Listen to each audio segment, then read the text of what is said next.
Hello and welcome to the Contracting Officer Podcast.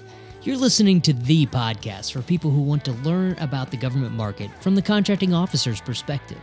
If you are a contracting officer, we hope to give you a little more insight into industry's perspective. Today's episode is called The Importance of Targeting. Let's get started. Hey Kevin, today we're going to talk about targeting. This is a topic that's near and dear to your heart. I know Yes, it is. You touch on it just about every podcast a little bit, how important this is. So we're going to get into why targeting is so important, the different parts of your ideal target market, the reachable market, your target market, and then what weight class you're in, which is an interesting little thing. And then we're going to talk about how people can learn a little bit more about it. And this is an industry-focused episode, but it isn't just for industry. There's a lot to learn for the contracting officer side as well, government side. Correct. And as everybody knows who's been listening, you know this is a big passionate topic for me. And the reason I say this isn't just for industry is that we want contracting officers to understand how to help industry to target better. Right. Because this goes back to we as former contracting officers want the process to work better, where the products, the proposals and the questions and all the things you're getting that are eating up your time, Mr. and Mrs. Contracting Officer, you're getting a more targeted approach, which means it's going to save you time. So this makes the system better. So that's why we're pushing the don't hang up, hang with us. Take the next 15 minutes and see how you can also help make the system better. Yep. All right, let's get into it. Okay, so the basic explanation of this is that standard operating procedure for selling to the U.S. government seems to be just throw a big net and see what happens. And that's standard operating procedure for a lot of salespeople. This is actually from Mark McCormick's book on selling. He calls it the wind-up doll strategy, where you just try everything and eventually somebody will buy your stuff. And people think they don't do that, and yours truly is probably one of those people that thought that I didn't do that. Most people do. And the reason we as contracting officers know that what's happening is that you've heard us tell stories of somebody would email us talking about, hey, can you buy my software, my body armor, my whatever, when we didn't buy that stuff. So Right. It's obviously happening. So that's why we're trying to say, here are some things you need to be aware of. If you're not doing targeting, you're spending a lot of time and money, and it's frustrating both sides. So here's how we can help you not to do that. So I like to use the upfront contract concept of let's all agree on two things. Because if you fundamentally disagree with these two things, then yeah, you're going to be frustrated. Okay. Number one, there is enough competition and enough opportunity in the federal market. So in other words, there's plenty of proposals. Right. Finding people to bid on stuff is not a problem. Okay. If you believe that, does it make sense to you? Also, you believe as an offerer, there's enough opportunity. You don't have to chase every opportunity. You don't have to chase everything that you can do. Again, if you don't believe that, if you're Lockheed Martin and you have to keep chasing a huge amount of work, then this isn't really going to make sense to you. They do have their own targeting, but that's a different conversation. But those are the two things. And then, of course, the add-on to this is you have to use an abundance strategy. Is think in terms of abundance. Think about, there is another opportunity for me. If you can just get that in your head as a targeting company, think about abundance. There's more opportunity for me than I could ever chase. So therefore, this one that doesn't fit, it's okay to walk away from it and keep going. And that's how you really target. So don't think in scarcity. Don't think I have to win this opportunity or else. If you have that mindset, then you're going to have frustrations, and you're quite honestly going to argue with us the whole time. So those are the things we have to agree to up front. So Right. Assuming that you get those two ideas. So your ideal target market starts with your reachable market. What's reachable market, Kevin? Reachable market is what you can do. Right. All of the stuff you could do. So let's use your company as an example. I think as a small business, a lot of people will be able to relate to how you look at reachable market for Skyway acquisition. So, okay, for us, the reachable market is every single one of the 500,000 companies that are registered in SAM to do business with the government could all use some kind of perspective in some way from a contracting officer. In other words, our reachable market is 500,000 companies. Wow, that's insane. So that's the abundance. Exactly. That's the abundance part, right? That's step one, is you figure out what is your reachable market. Right. So how do you get it down to what you can realistically touch? Well, if you want to see what your reachable market is, go into usaspending.gov, type in your NAICS code, and then hit search, and it's going to give you a giant number. And by the way, if it doesn't have a number that has like at least 7, 8, 9, 11 digits to it, then the government market may not be for you, because you're really looking at a teeny market. But realistically, when you go into USA Spending and type in your NAICS code and look at all the contracts that have been won, not ever, but in the last 5 years or so, you're going to see a huge number. That's your reachable market. So how do you get it down? How do you get from a reachable market down to your target? What? Because if you tried even to touch 500,000 companies, anyway. Yeah, you stress yourself out. So a target market. Now we're down into, okay, what can you win? What can you actually, not just what can you do, what can you win? So now you're into, yes, you've got your small business size to energy. Now you're into the geographical focus area. You have where do you have actual past performance? Now you're down into, these are the things that we could really probably win. This is the kind of work, this is the agency we have experience with. This is we have employees in this city. It's those kind of things. You got to filter that down.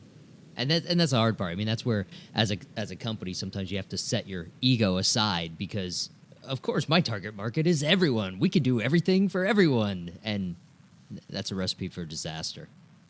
Correct. And so to follow on to your Skyway example, so for us, our target market is, and this is kind of down in the weeds, but this is what a target market looks like, at least.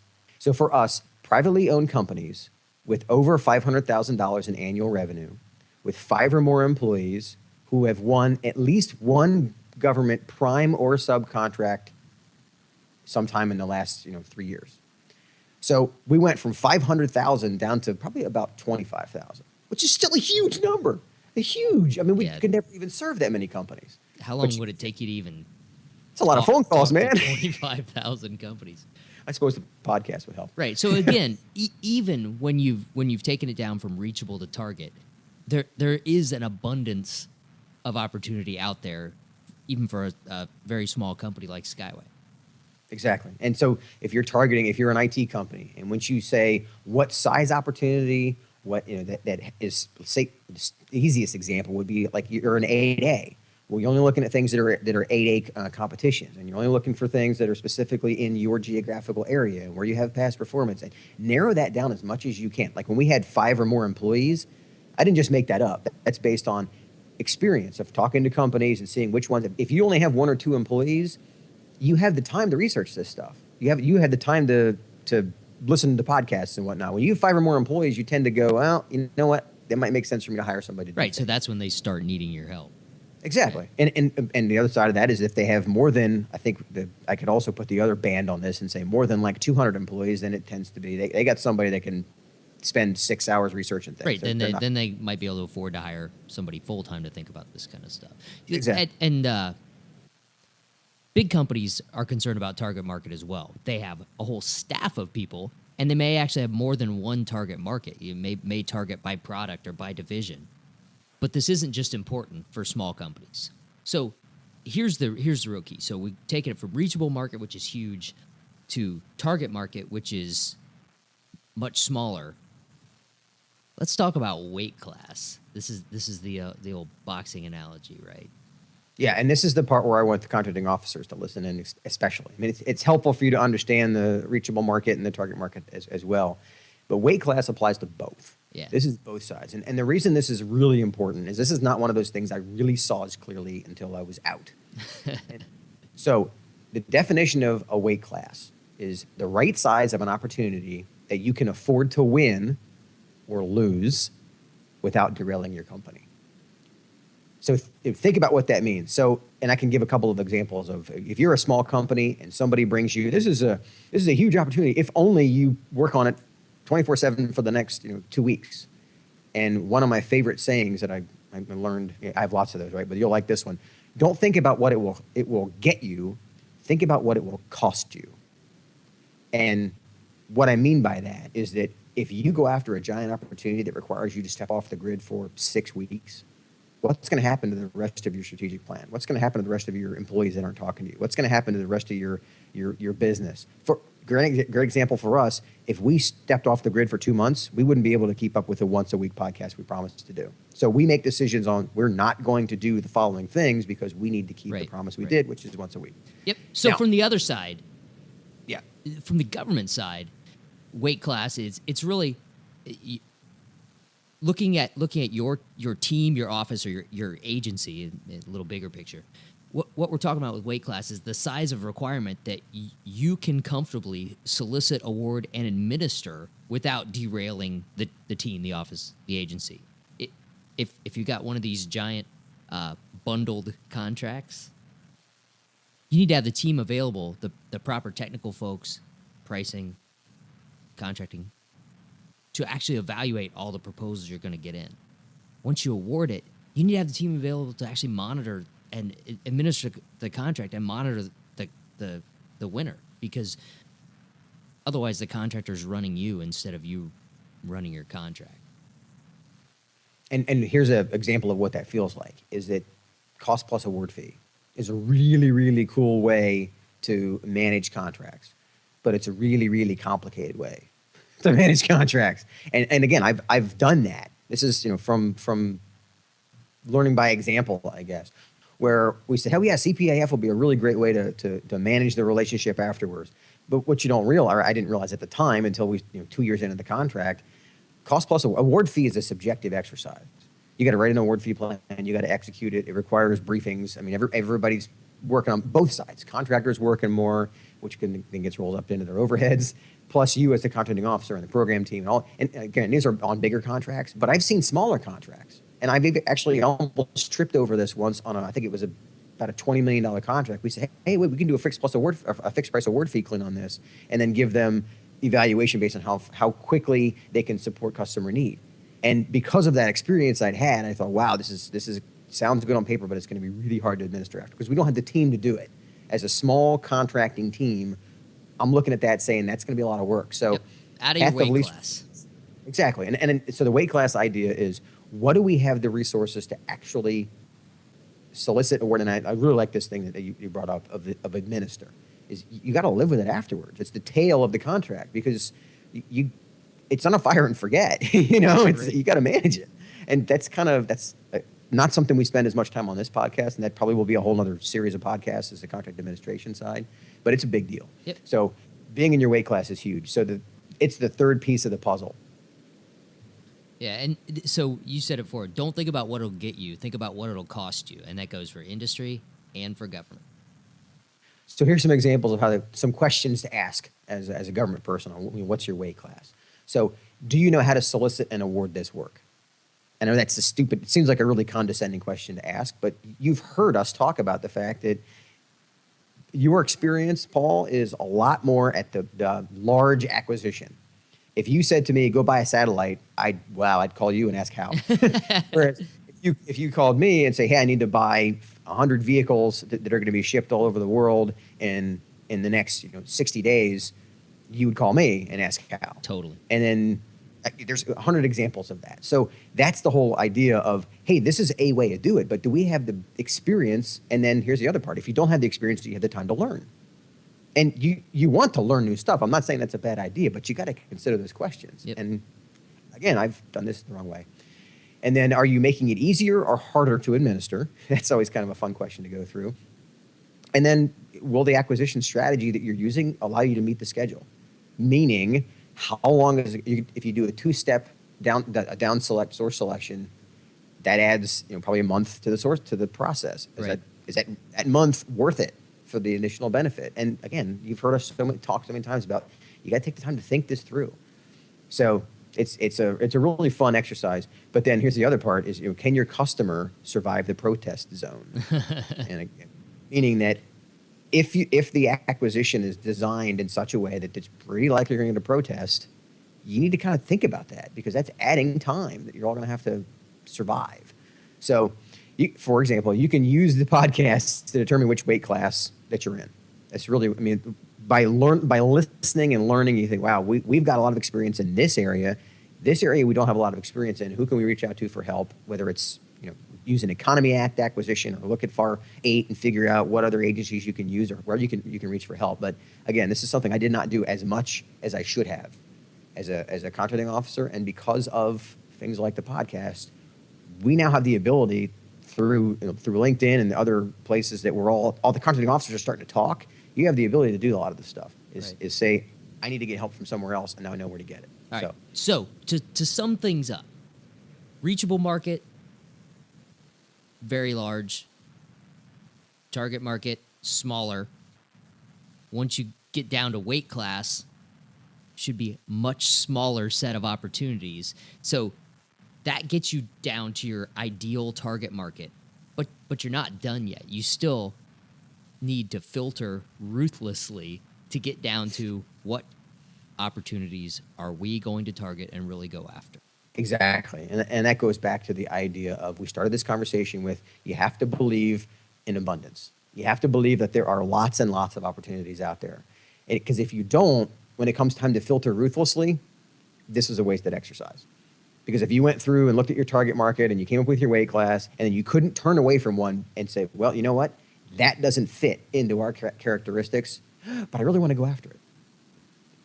If you're going to change your direction, you're going to get frustrated. And again, as a business owner, I can tell you 100 times of the things I chased that I thought, wow, that was a stupid idea, and I should have known better. You're going to learn this, and it's not exact, but the reality is you got to filter ruthlessly, because there's just a whole lot of opportunity. And you can see by the number of, I'm going to plug this, by the 14,000 times that this contracting officer podcast has been downloaded, there's over 1,000 people are listening to each episode.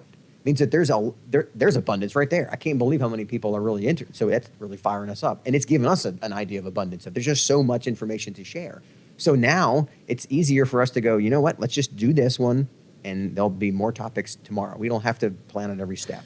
So we have to have our target. So with that, let's target this podcast, and we'll end it here. But what we should discuss, we have had a lot of feedback, and a lot of it's been around, can we get more details? We're trying to keep the podcast discussion at a more top level. So what we've decided to do is to get a little more detailed and offer some webinars that get deeper into the topics we're covering here and more examples. So, for example, this one, the training webinar we're going to be doing on, the next one is going to be on targeting. It's taking this idea down to the ground level, to the gnat's eyelash kind of idea. You get much more detailed explanation. It's a 60-minute webinar. It's going to have Q&A, much more on the how to do this stuff. And you and I struggle constantly with, how much do you put in here? Is it overwhelming people? You made one joke at one point about, do we have like a master class? Well, this is the idea. These are the kind of the master class. And then, of course, they'll be recorded, so then you have access to them afterwards. So the next obvious question, I guess, is, well, how much is this going to cost? Well, we're taking the strategy of, we trust our listeners. We're just trying to help people. And we're using what we call we love the 99%. And 99% of people are good and just want to be able to get information and pay a fair price for it. So guess what? We're just going to use a pay what you want approach. And by the way, other than zero. So the idea is you pay what you can, because we're just trying to help people. Now, we can't do this for free forever, because, I'll be honest with you, this is how my kids eat. It's my business. It's how my kids eat. I'll put it out there for you. So, but this allows people to access the information, and rather than us worry about, is this a $500 webinar? Is this a $50 webinar? Is this a $10? I don't know. But you know what? We want you to get the information, and we need you to understand that we can't do it forever for free. So pay what you want, and we'll go from there. So how do you sign up if you want to attend the webinar? So to sign up, you go to skywayacquisition.com/training, and you're going to see a whole lot of topics, and this is one of them. Or you can go to the contractingofficerpodcast.com/training. And it's the same content. Skyway, as you all know, Skyway Acquisition is the company that I run, and we provide the training that backs up the podcast. So if the podcast is enough information for you, awesome, because we're just trying to help people. If you need additional information, this is how we can deliver that additional information. And the first one we're doing is March 31st, and it's going to be on targeting. And you'll see when you go to that training page, you'll see there are dozens of topics. Some of them we've already done. Some of them we're asking for your input of what do you want to hear first. In fact, there's a survey on that page that says we need to hear this first. But Just like when we started this podcast, we just picked a couple topics and said, let's just get going and see what people want to hear. And targeting is one that people asked about, and here we are talking about it. Yeah. And there are more of them. So, and J&A's is coming up next. It's another one we've gotten questions about. So we're just trying to grow the amount of information that's out there for you and find a way to get it to you in a process that's effective and is meaningful and by the way, makes really good sense for both sides. So. Yeah, I'm really excited for the first webinar. I think this is really going to help people get deeper into what we do. Yeah, it's fun. Thank you for being a podcast listener. Connect with us on the website. Follow us on Twitter. I'm really, really enjoying so much of the feedback that we're getting. My one favor to ask is please write us a review on iTunes. The reason that's important is it helps other people find this information. Is that's how iTunes drives you to the top. And going back with the abundance, I'm not overreaching here. I honestly believe there are millions of people all over the world that could benefit from this information that we're giving away for free. So please help them find it. And with that, I'm done. Talk to you later. Have a great day. Bye. Okay, that's it for this week's episode. As always, if you have questions, comments, or complaints, go to our website at contractingofficerpodcast.com, hit the contact button, and let us know what you think. Thanks for listening.